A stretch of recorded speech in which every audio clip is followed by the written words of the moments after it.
Hello guys, कैसे हो आप सब। आई होप आप सब अच्छे होंगे। मेरा नाम जयश्री है, मैं गुजरात से बिलोंग करती हूँ और आज जो मैं सब्जेक्ट पे बात करने जा रही हूँ वो मेरे लाइफ के, मेरे दिल के बहुत ही करीब है।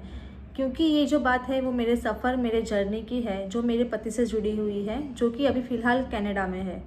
जी हाँ गाइस, मैं इंडिया में हूँ और मैं कनाडा का 2 टाइम रिफ्यूज़ल जो है वो फेस कर चुकी हूँ। तो मैंने ऐसी कौन सी जो है प्रॉब्लम थी मेरे फाइल में जिसकी वजह से मुझे रिफ्यूज़ल आया, और अभी उसके बाद मेरी लाइफ की स्टोरी क्या है, हमारा रिलेशन कैसा चल रहा है, मैं अभी कौन से फेज से गुजर रही हूँ, इस सब के बारे में आपसे बात करने वाली हूँ। मेरे हस्बैंड जो है वो 2023 में कनाडा गए थे। उसके बाद हमने फ़ाइल रखने की सोची थी, लेकिन मेरी डॉटर जो थी वो बहुत छोटी थी।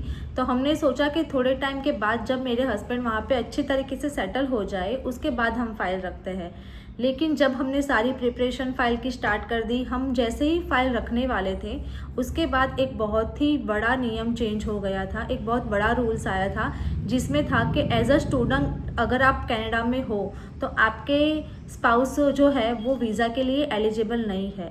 लेकिन उसके बाद हमको थोड़ा टाइम मिला था फ़ाइल रखने के लिए और हमने अच्छी तरीके से फ़ाइल की प्रिपरेशन करके फ़ाइल लगा भी दी थी टाइम से पहले, क्योंकि उन्होंने एक टाइम पीरियड दिया था कि इस डेट से इस डेट तक आप फाइल रख सकते हो।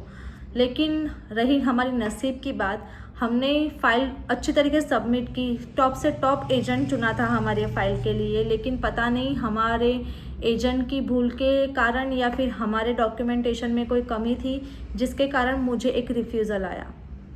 और ये रिफ्यूज़ल आया वो भी बहुत टाइम के बाद, आई थिंक 6 और 7 मंथ के बाद मुझे रिफ्यूज़ल आया था।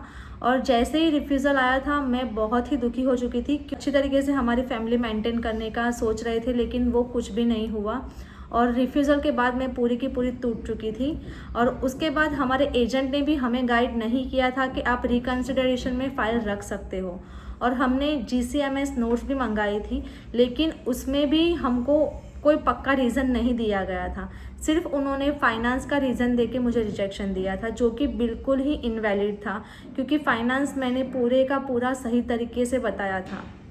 लेकिन अभी इसके बाद मुझे कोई होप जगी नहीं थी, हमको वेट करने के सिवा हमारे पास कोई भी ऑप्शन नहीं था। तो हमने सोचा कि थोड़ा टाइम वेट करते हैं और जब उनका कॉन्वोकेशन होगा तब हम उनको विजिटर वीज़ा के लिए हम अप्लाई करेंगे। तो जब मैंने सेकंड टाइम विजिटर वीज़ा के लिए अप्लाई किया तब मैंने अच्छी तरीके से अपनी फ़ाइल सेटलमेंट की थी, फ़ंड्स वगैरह सब कुछ परफेक्ट तरीके से दिखाया था। लेकिन उस टाइम भी पता नहीं उन्होंने सिर्फ़ और सिर्फ 7 डेज़ में मुझे रिफ्यूज़ल दे दिया था। मेरी और मेरी डॉटर की दोनों की फ़ाइल रिजेक्ट कर दी थी। अभी ये मतलब जो था वो मेरे लिए बहुत ही मुश्किल का टाइम था, क्योंकि एक बार तो रिफ्यूज़ल आया था, मैं अपने सेल्फ़ कॉन्फिडेंस पूरी तरीके से खो चुकी थी, और सेकंड टाइम भी आने के बाद मतलब मुझे कुछ समझ ही नहीं आ रहा था कि अब मैं क्या करूं। मेरे हस्बैंड की कंडीशन और मेरी कंडीशन ऐसी थी कि ना मैं उनको वहाँ से यहाँ बुला सकती हूँ और ना मैं वहाँ पे जा सकती हूँ।